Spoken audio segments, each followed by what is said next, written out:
Egypt's pyramids. The greatest of these monuments was the tallest structure on Earth for over 4,000 years.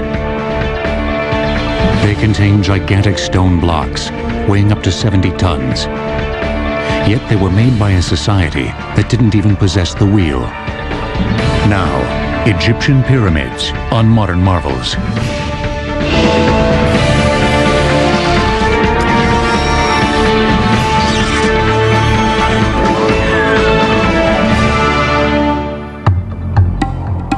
Inside the famous Great Pyramid of Khufu at Giza, a series of mysterious passageways lead through the mountain of stone.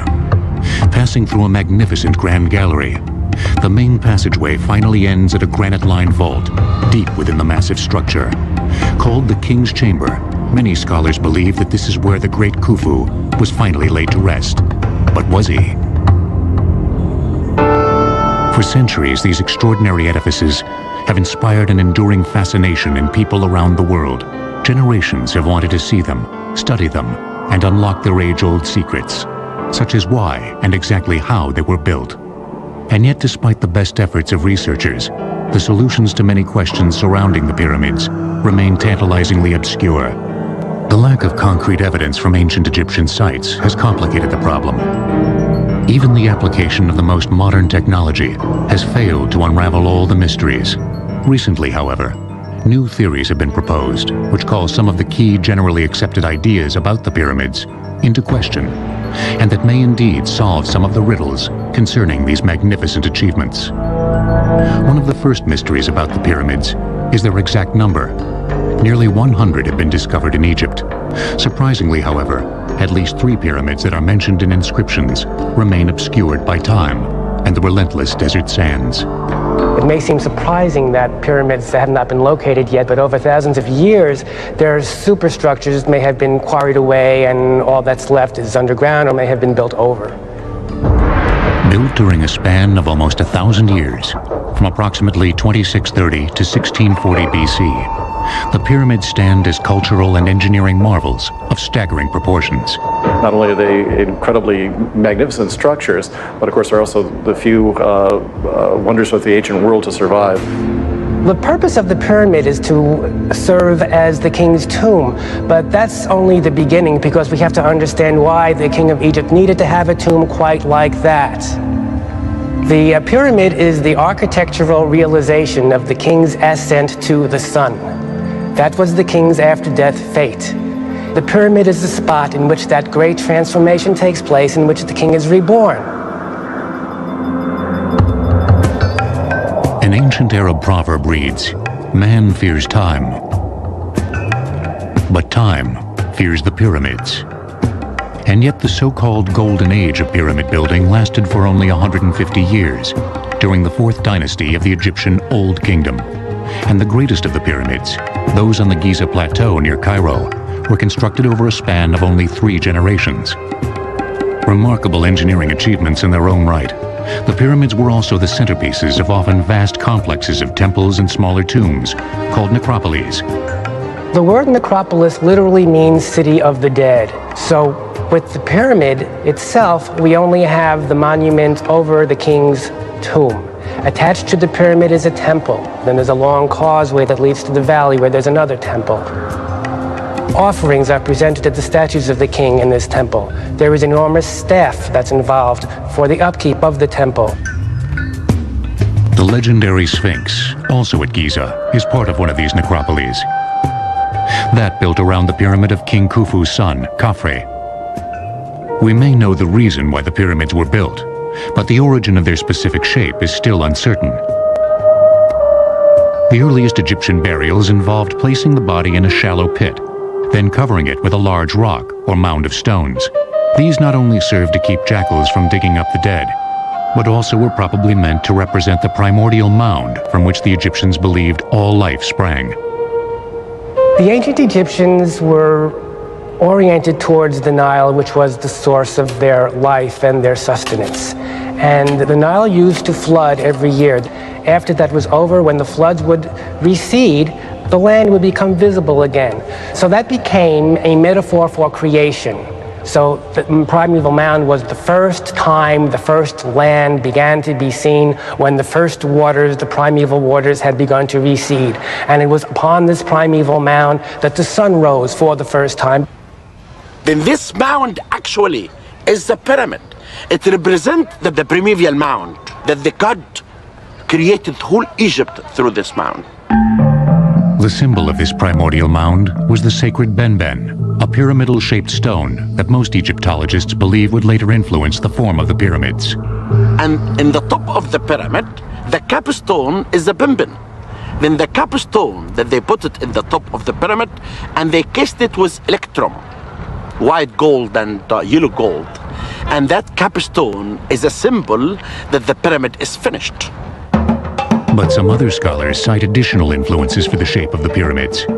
One Egyptologist has a provocative new theory, based on a migration of desert people into the Nile Valley over 5,000 years ago, at exactly the time when pyramids began to be built. According to the theory, the newcomers brought knowledge of the desert landscape with them that might have affected the pyramid's form. A very important thing in the Western Desert is the fact that the only landforms that persist everywhere are conical or pyramidal landforms. Pointed hills is the main persisting landscape. These are three conical structures in the middle of the desert, some 300 miles west of the Nile. The ancient Egyptians would have seen these things and would have wanted to build their structures that would remain in the windy environment in that form. So these natural landforms can definitely become, in my mind, the precursors to the pyramids.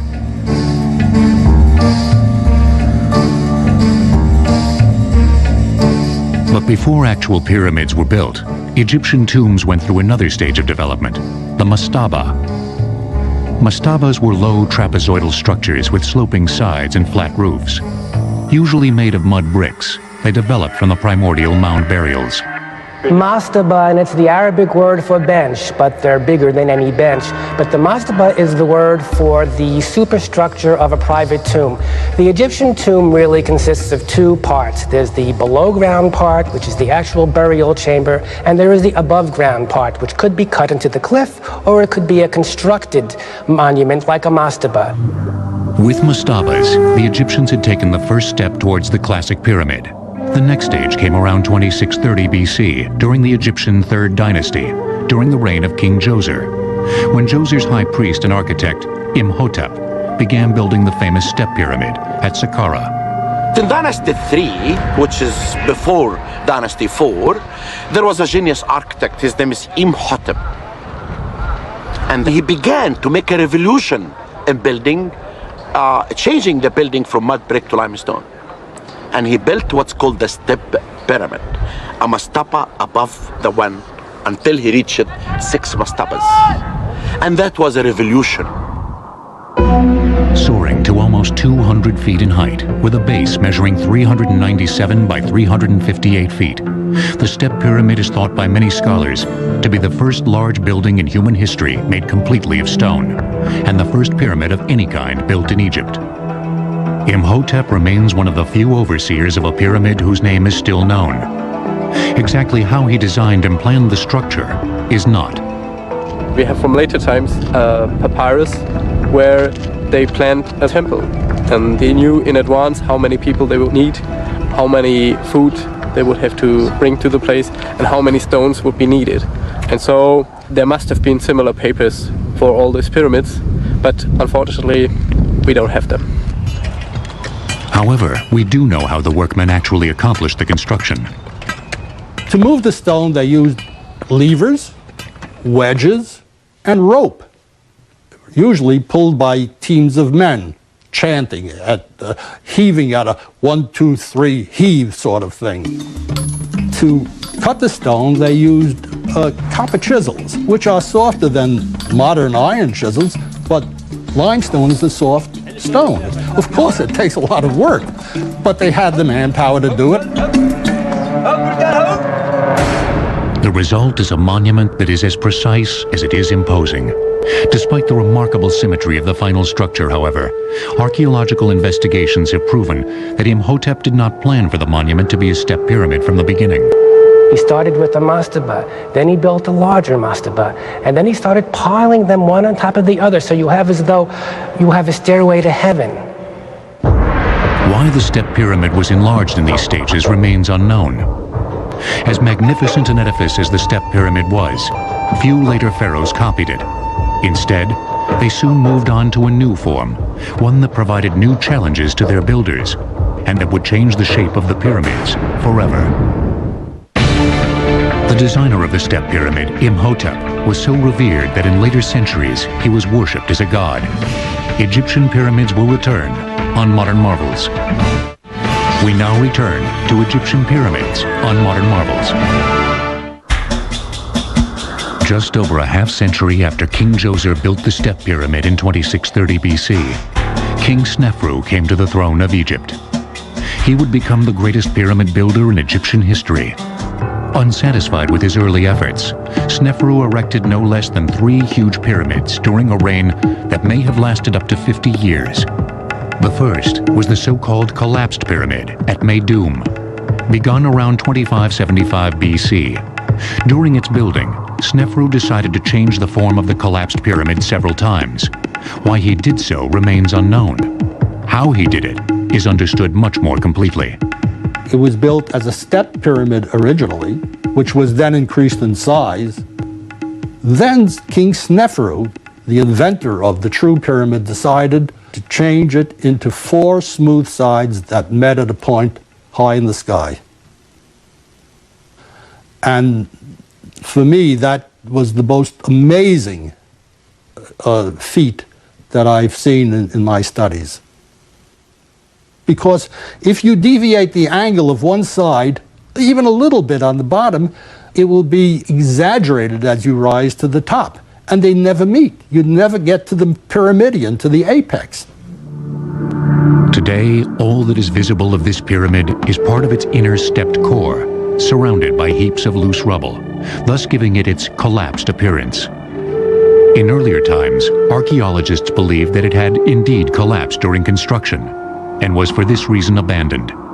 But later research indicates that the pyramid was successfully completed, then was systematically stripped of its casing. Over the ages, that exterior was quarried, used for other buildings. Whole cities could be built from the stone that had been gathered there for the pyramids, and that accounts for its present appearance. Like the step pyramid completed 55 years earlier, the core of the collapsed pyramid was made with layers of stone that actually leaned inward. Step pyramid of Meidum was built with what was called accretion layers. They are layers of stone that are built circumferentially around a core, and they lean in, actually. One thing that is known for certain is that at some point during its construction, the collapsed pyramid was temporarily abandoned. For reason that we do not know, in year 17, he left this pyramid completely unfinished. And he built in Dahshur the pyramid that we call it now the bent pyramid. The bent pyramid is really constructed. They started 54 degrees and they could not continue. They had to switch the angle. The bent was the first pyramid designed from the beginning to be a true smooth-sided pyramid. Part of the reason it still looks that way is because, unlike almost all the other pyramids, most of its exterior casing stones remain in place. With a base measuring 617 feet square and a height of 345 feet, the bent pyramid is considerably larger than both the collapsed pyramid and the step pyramid. However, soon after construction began, problems appeared, problems that are still visible in the structure today. They built up ways and discovered that cracks were beginning to form, internally and externally. So about halfway up, they changed the angle of the rise of the sides. The problem was the pyramid was built on a clay subsoil. It couldn't support the weight of the pyramid, and that was the reason for the cracking, but they didn't know it at the time. The method of laying the masonry on the upper portion of the pyramid was also modified. Instead of the earlier technique of the stones leaning inward to match the angle of the outer slope, the later courses were assembled in nearly horizontal layers. This was not only easier to accomplish for the workers and masons who built the pyramid, but also made the structure far more stable.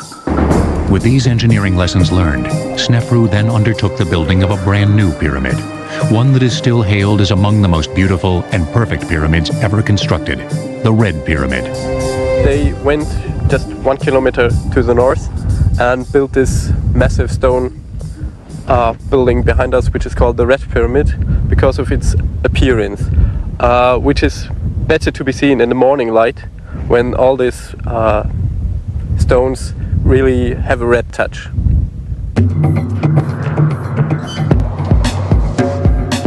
With a base 772 feet square and a height of 345 feet, the Red Pyramid is more massive but no taller than the Bent Pyramid.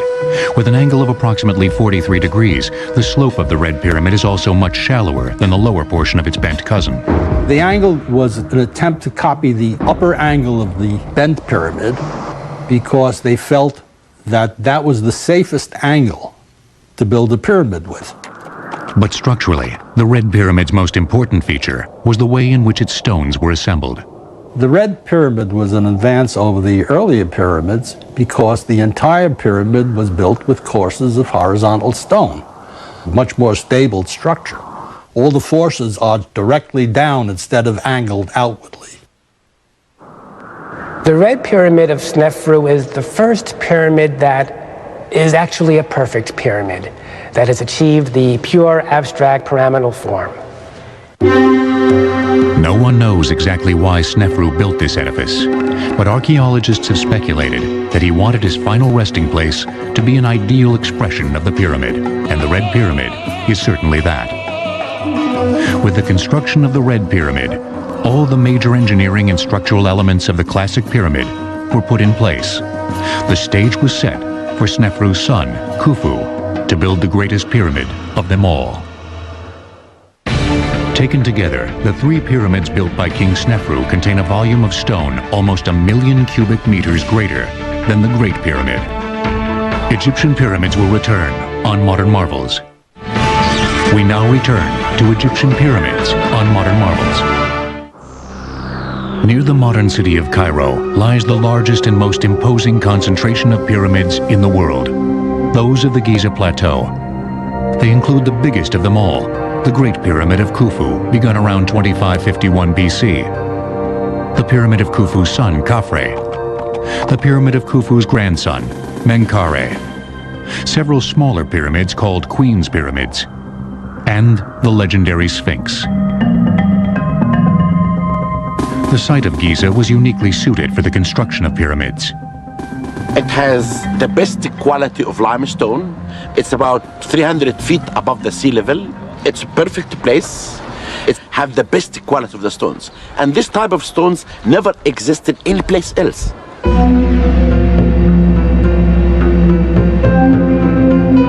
Giza was also less than a mile from the banks of the Nile, making the movement of manpower and supplies to the site far easier. The Nile was the great artery of ancient Egypt. There were no roads per se, so the river was instrumental. Stone was shipped over the river in barges, not only limestone from one side of the river to the other side of the river, but granite, which came from hundreds of miles away to the south. Before construction of the Great Pyramid could begin, its builders had to find a way to make the site completely flat. Many Egyptologists believe that water was used. First, a shallow channel was dug around the site, then it was filled with water. Since the surface of the water would be exactly the same height in every part of the channel, the Egyptians only had to flatten the dry portions down to the level of the water. But not everyone agrees that this is how the site for the Great Pyramid was leveled. Martin Eisler is a sculptor who has studied Egyptian construction techniques for over 30 years. He has several provocative theories about the building of the pyramids, which are supported by decades of painstaking research and observation. I do not think that the Great Pyramid was leveled by means of water in any form. I think they did it with no more complicated a device than this instrument called a square level. It's actually an A-frame, as you can see, with two legs and a plumb bob hanging from its apex. There's a mark in the center that tells when the object is level.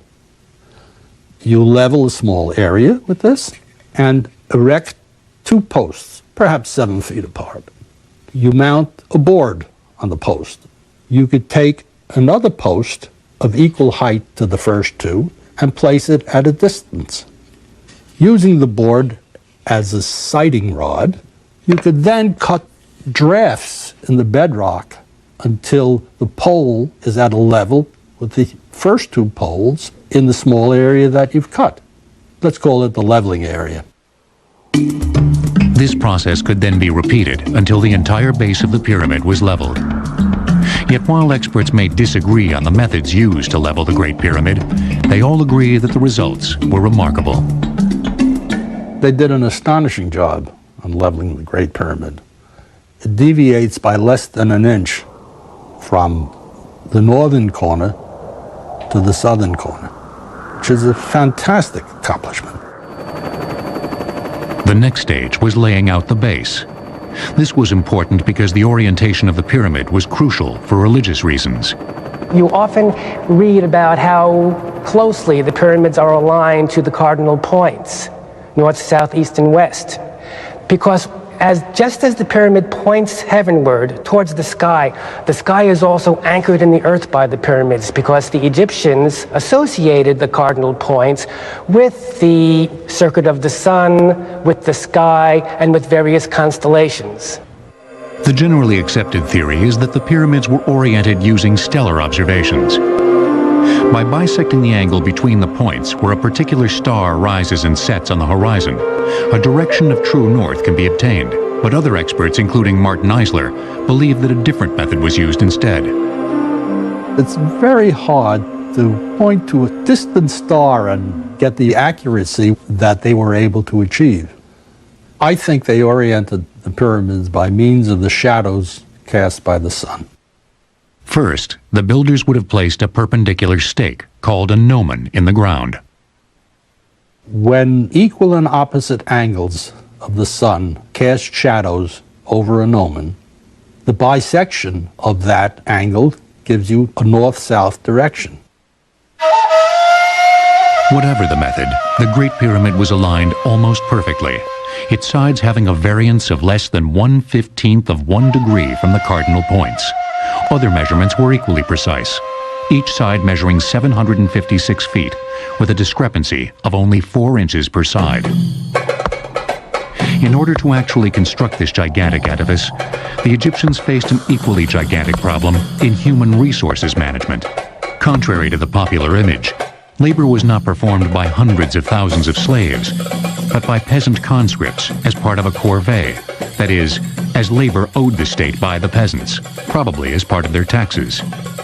People are taken from the farms from all over Egypt. They are brought to a centralized spot, let's say Giza. They work together in organized gangs, directed by experienced masons and architects to build this Great Pyramid, which becomes a symbol of national identity. The workforce lived and died in its own workers' city, right at the site, which was only discovered and excavated in the early 1990s. Based on the evidence of our discovery of the size of the workmen camp, we believe only 20,000 workmen were actually involved in the construction of the pyramid. We believe that there was permanent workmen, and this could be like 6,000. Those are actually the workmen who make statues, making technical work, draftsmen, craftsmen, and things like this. But the workmen who move the stones could be 15,000, and they work in rotation. They change them every 3 months. These workers were further divided into smaller units called crews. A crew consists of 2,000 workmen, and they divide the crew, the 2,000, to 2 gangs. Each gang consists of 1,000 workmen. Each gang had a name, like Friends of Khufu, and each gang had an overseer. They divide each gang to 5 file. A file is a Greek word, means tribe, group. Each group consists of 200 workmen. And they had names like Great Ones, Green Ones, and after that they divide them to small units, 10 to 12 workmen. Near the workers' quarters, their graveyard has also been discovered. One of the overseers' tombs was even made in the form of a small pyramid, complete with an underground passageway and burial chamber. The overseers lived a relatively long life, but the common laborers who died at the site did so at significantly younger ages. All the age of the workmen were between 30 to 35 years old. But the artisans, their ages were between 40 to 45. And this gives us an idea about the levels of the workers' community. The artisans were not carrying stones, were not pulling up stones, they just carving, and it was a light work. But these people who were buried down, they worked in hard work in constructing the pyramids. The workers were kept supplied by a small army of merchants and tradesmen who transported their goods to Giza by boat. Also, in order to feed them, farms have to be established, new areas of land have to be cultivated in order to do this. There has to be a means of taking the products, the food, and getting them to Giza and storing them there and redistributing them. But immense projects such as the Great Pyramid had far larger effects than simply building a monument for a dead king.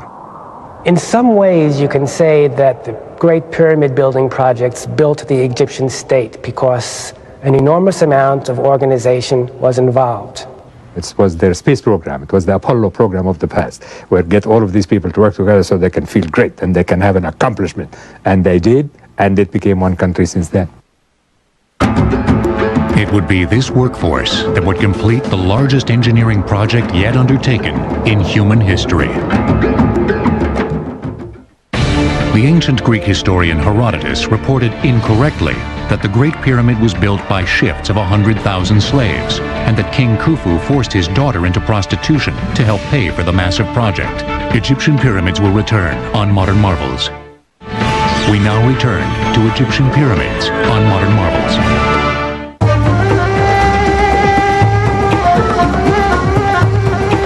The workers who quarried the majority of the building stones for the pyramids at Giza labored at a site that has only recently been cleared of debris. Actually, all the stones for building the Great Pyramid came from a location of a quarry next door to the Great Pyramid, about 600 feet from the base of the pyramid. And we discovered this location. There's a grid pattern in the ground from which blocks were removed. There were trenches built in grids. They dig down the trenches, which are about 2 feet wide, and then they split a layer of stone off. And they did this layer by layer so that there's a bluff above the pyramid now that must be 20, 25 feet high. Workers used simple copper tools, like these preserved in the Cairo Museum, to rough out the limestone blocks. Afterwards, using tools much like these, masons smoothed the sides and edges of the blocks. Then, employing wooden sleds and ropes such as this, the blocks were dragged to the pyramid. Most scholars believe that the workers piled up the blocks in sequential horizontal layers, with each layer being precisely squared and leveled until the top of the pyramid was reached. But again, not all the experts agree. Number one, the slightest imperfection on the bottom would assume a cumulative effect as it reached the top. In addition, when I looked at the Great Pyramid, I could see that almost none of the courses were truly level. And I realized then that this was not the way to go. There had to be another approach. And this is what I devoted many years to finding.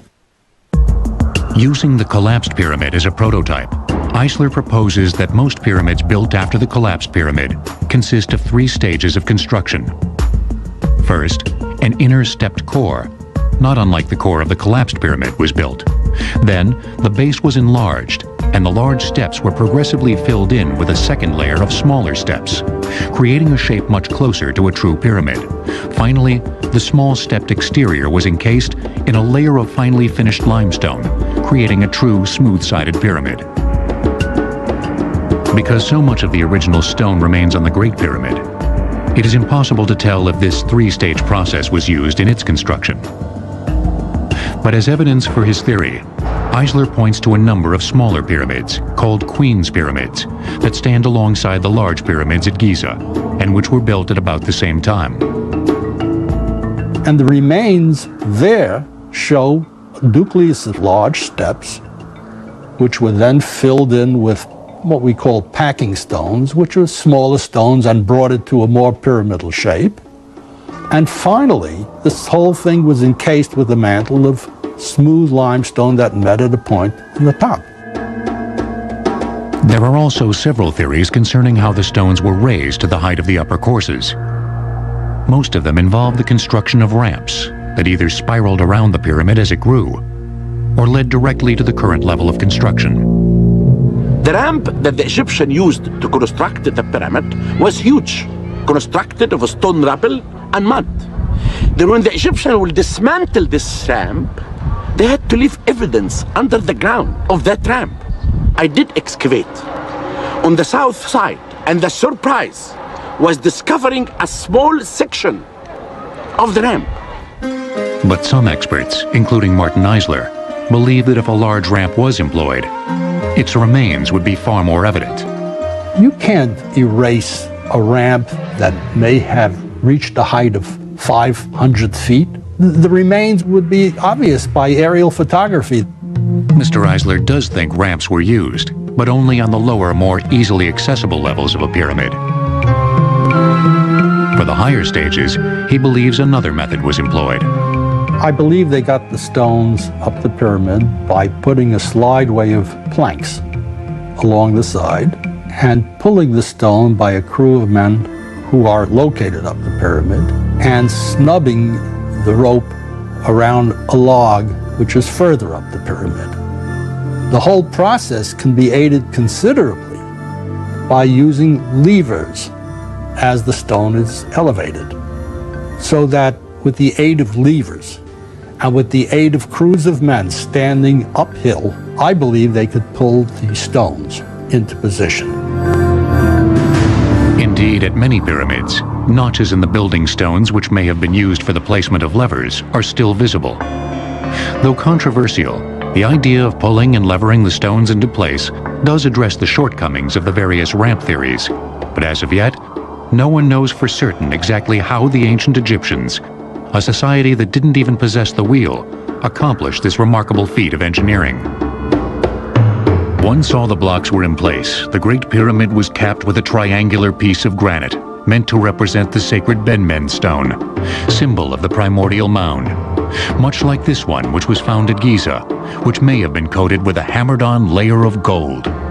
Then, using the same methods that were employed to raise and place the other stones, the body of the pyramid was covered with a casing of fine white limestone. Shimmering in the desert sun, the final appearance of the pyramid must have been spectacular, giving those who worked on it an immense sense of pride. Its final height was 481 feet, making it the tallest structure in the world until the Cologne Cathedral of Germany topped it in 1880. The pyramid contains an estimated 2.3 million blocks of stone, each weighing up to 2.5 tons. Many archaeologists believe that the entire process took almost 23 years. As impressive as the exterior of the Great Pyramid is, its interior is equally remarkable. As in the case of all earlier pyramids, there are a series of tunnels and chambers. The interior arrangements of the Pyramid of Khufu are elaborate. There are 3 burial chambers, and it is not agreed today whether there are supposed to be 3, it was intended from the beginning, or whether they were revising their plans. Because of these multiple chambers, and the fact that the pyramid was looted of its contents long ago, no one knows for certain exactly where Khufu was buried. But what is believed to be the true burial chamber of the king is reached by a long passageway, which then turns into an immense ascending gallery, the so-called Grand Gallery, a corbelled passageway nearly 150 feet long and 26 feet high. Corbelled means that the headers or short ends of the blocks get successively closer and closer and closer, so you're looking at a sort of inverse stairway, which finally comes together way up in the distance on high. Finally, the Grand Gallery leads to the heart of the Great Pyramid. Because this chamber is the only one of the three within the pyramid that contains a sarcophagus, most scholars believe that this is where King Khufu was actually buried. It is lined entirely with granite. That's a wonderful thing. Granite being a stone that was charged with solar associations because it's red for one reason. 30 feet by 15 feet and nearly 18 feet high, the roof of the king's chamber consists of several massive granite slabs, each weighing more than 70 tons. Above this, there are also a series of false roofs that were designed to reduce the enormous weight pressing down on the chamber from above. They have worked brilliantly for over 40 centuries. Khufu had willed the construction of the greatest engineering marvel of the ancient world. However, the completion of the Great Pyramid didn't end the building on the Giza Plateau. Indeed, it was only the beginning. The only known figure of the ruler who built the greatest pyramid on Earth is a tiny statuette of King Khufu, no more than 3 inches high. Egyptian pyramids will return on Modern Marvels. We now return to Egyptian pyramids on Modern Marvels. The second large pyramid on the Giza Plateau was built by Khufu's son, King Khafre. Begun around 2520 BC, it was constructed using the same basic methods as those employed on the Great Pyramid. Its base is 705 feet on each side, and it rises to a height of 471 feet, only 10 feet shorter than the Great Pyramid. But because it is built on ground that is 33 feet higher than the Great Pyramid, it appears to be even taller. Due to its smaller base, it also rises at a sharper angle than the Great Pyramid, over 53 degrees to the Great Pyramid's 51 degrees. And another reason it looks different is that at the very top of it, we have the original fine casing stones that have been left there. So it has a very different profile. The inside of Khafre's pyramid is different as well. Unlike the Great Pyramid's complex system of tunnels, shafts, and chambers, Khafre's pyramid has a relatively simple internal plan, consisting of 2 passageways that converge on a single burial chamber. The colossal statue behind me represents my Serenus, or Menkaure, who built the third pyramid and pyramid complex at the Giza necropolis. With a base of 335 by 343 feet, Menkaure's pyramid rises to a height of 213 feet, at an angle of slightly more than 51 degrees, making it considerably smaller than Khafre's pyramid. It also has a building mass less than 1/10 that of the Great Pyramid. But it only looks small when you compare it with those, because the pyramid of Menkaure is huge. It's as big as the Step Pyramid. The pyramid has the distinction of being clad in its bottommost courses of granite rather than limestone, so it would have been more colorful. Why the pyramids at Giza got progressively smaller remains unknown, but scholars speculate that the enormous cost of these massive building projects simply could not be sustained by the kings who followed Khufu. Of all the monuments connected to the pyramids, perhaps none is as remarkable as the mighty Sphinx. A huge stone lion with the head of a man, its design, construction, and purpose has been the source of heated controversy for centuries.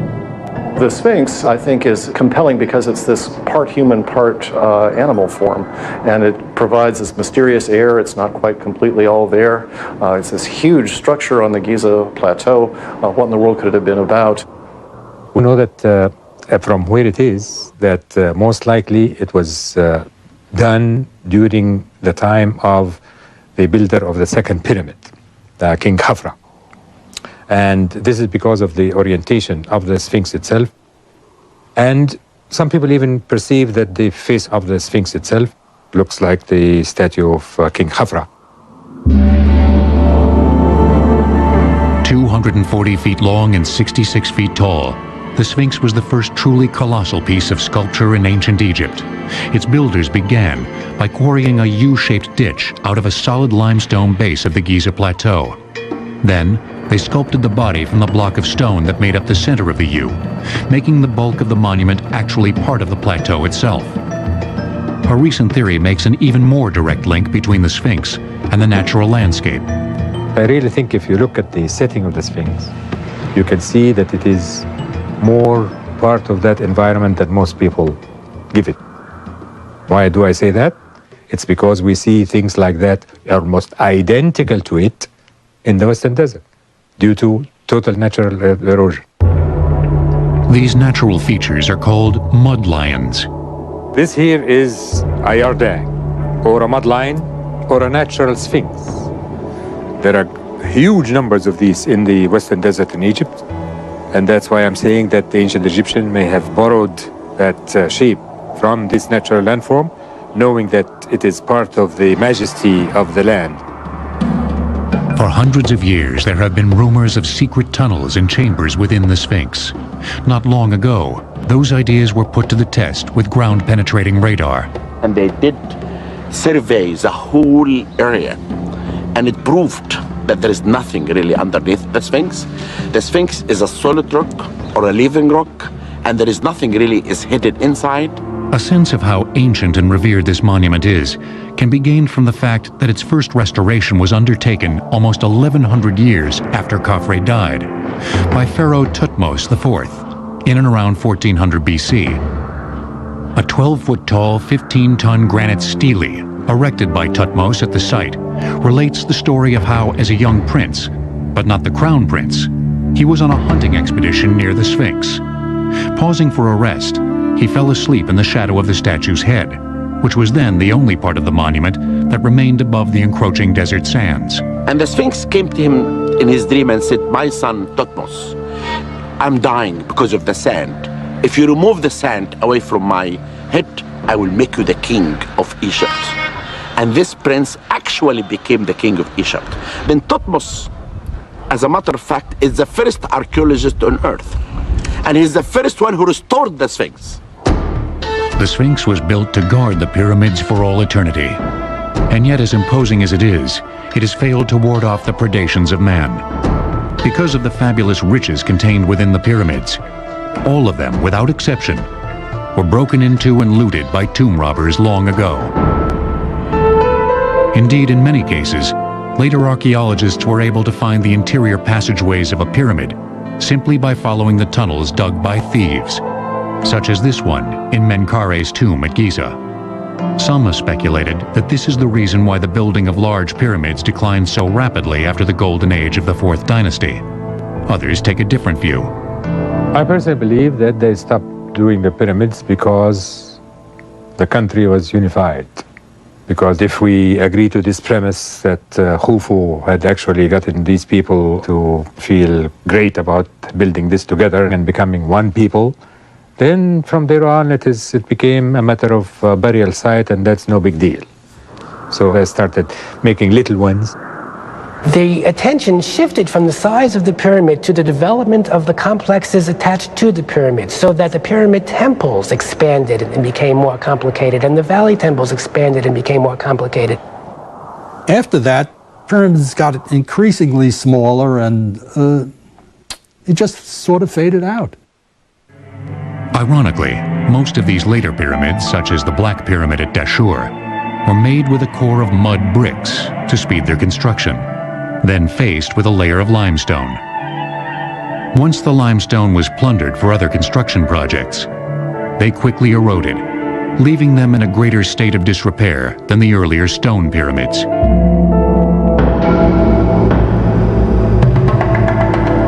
As long as the pyramids have stood, and as much as they have been studied, new research promises to unravel even more of their ancient riddles. New techniques of analysis and investigation are developed and can be applied, and we find out new things all the time because of that. So that the pyramid field is never exhausted. Yet, even as new theories are examined and old ones discarded, the pyramids will continue to maintain their compelling allure. I remember when I first saw the pyramids, it was in fact as a graduate student. I was flying in to do research, and our plane passed over them, and I saw them from the air, and I got to admit, I got teary-eyed. And I'm sure that we'll know more, because I always say to people that you never know what the sand of Egypt might hide of secrets. Some secrets of the pyramids may remain locked within their stony embrace until even they succumb to the passage of time.